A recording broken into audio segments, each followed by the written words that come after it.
Salut à tous, moi c'est Gonzague de Enfile ton bleu et aujourd'hui dans Technique de Pro, je vais vous montrer le rôle d'une soupape différentielle et surtout comment la régler facilement. La soupape différentielle, comment ça fonctionne? Déjà, elle est branchée entre le départ et le retour.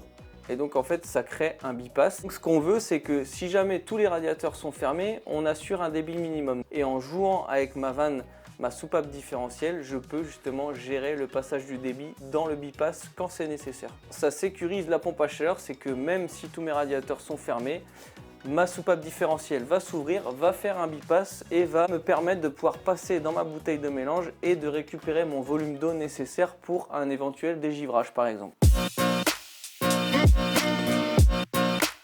Une soupape différentielle se pose si tu n'as pas de découplage sur ton installation. C'est-à-dire que si tu utilises le circulateur de la pompe à chaleur et que tu es raccordé sur des radiateurs, il te faut obligatoirement une soupape différentielle et une bouteille de mélange qui est raccordée en série sur le retour.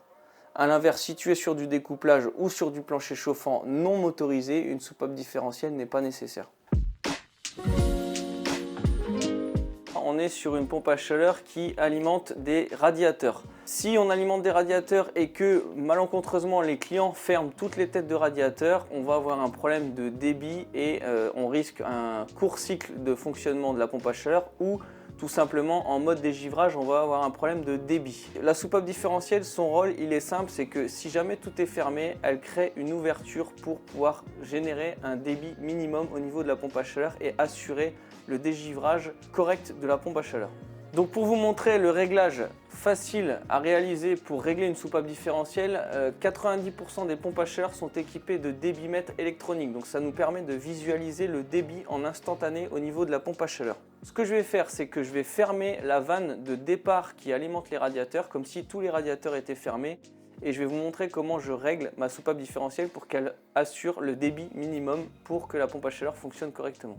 Donc là, je vais fermer la vanne de départ comme si tous les radiateurs étaient fermés. Tu vas te rendre compte que le débit chute totalement. On doit avoir un débit minimum de chez minimum de 20 litres minute pour un dégivrage. Et donc là, comme tu peux le voir, il y a le débit qui a totalement chuté. Et donc moi, ce que je vais faire, c'est que je vais rouvrir la soupape différentielle. Je vais la tourner. Là, elle était totalement fermée pour que je puisse te montrer comment ça fonctionne. Donc c'est 20 litres minute sur ce type de modèle. Et on rajoute 2 litres minute pour justement que le débit augmente. Je vais attendre que j'atteigne à peu près les 22 litres minute. Une fois que j'ai atteint les 22 litres minute en ouvrant ma soupape différentielle, ça veut dire qu'elle est correctement réglée. Donc après, je vérifie. Même là, tu vois, je l'ai réglée un peu de trop. Je vais la rebrider et jusqu'à temps que j'atteigne mes 22 litres minute. À partir du moment où elle est bien réglée, après, je peux rouvrir ma vanne. Voilà, je pense que la soupape différentielle n'a plus de secret pour vous. J'espère que ça vous aura plu et que ça pourra vous aider sur les chantiers. Sur ce, comme je dis toujours, le travail, c'est la santé. Allez, ciao!